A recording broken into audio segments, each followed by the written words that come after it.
one of our flush toilets in the building. It runs down these holding tanks below the building. There's a little half basement underneath the kitchen, and there's 3 tanks down there.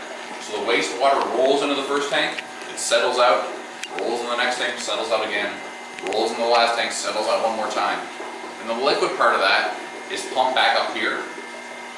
These white tubes you see going to the top of these tanks, they spray out a fine mist of effluent for 45 seconds every 5 minutes. So that spraying noise you heard was the end of one of those cycles just now.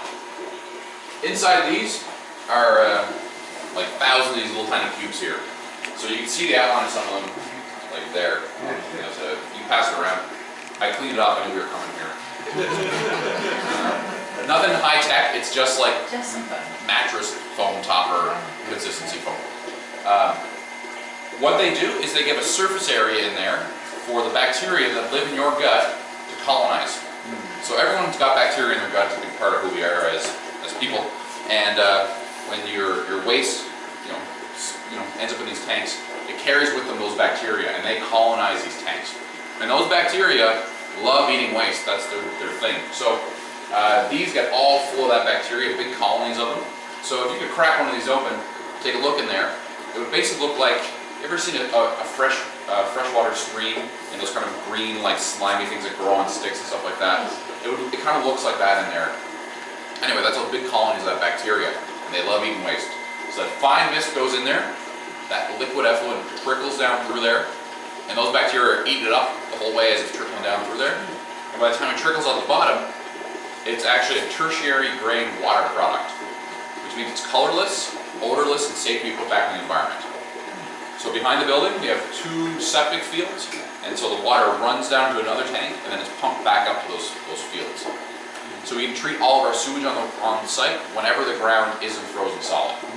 And you guys are like, well, it's frozen solid all the time.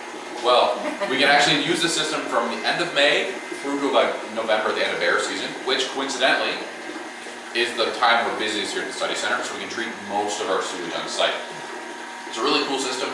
All bacteria that live in your gut are always being put back into the system, so it's self-inoculating. There's always new bacteria going in there. Also, it's pretty low maintenance. The only thing we really have to be careful about is grease. So we have a grease trap after the kitchen, and also a grease trap for everything else to catch it all. And part of the reason why we say scent-free facility is because we have people who are sensitive to scents, but also heavily scented products and heavy chemical products will also mess with the system. So part of it is to keep that stuff out of our water. So remember I said my favorite room in the whole building? It's really, really cool. So, that's part of the reason. But also I'm an administrator. Got to make sure all the pluses and minuses work out and everything, carry the ones and all that. Anyway, this is the single largest cost savings feature in the whole building when we built this new building. So we used to spend about $26,000 a year on sewage hauling. We spend about $4,000 a year on hauling sewage right now. So every year that's $22,000 of savings that can go right back into research and education work. So we're not spending it on hauling poop around to teach our children.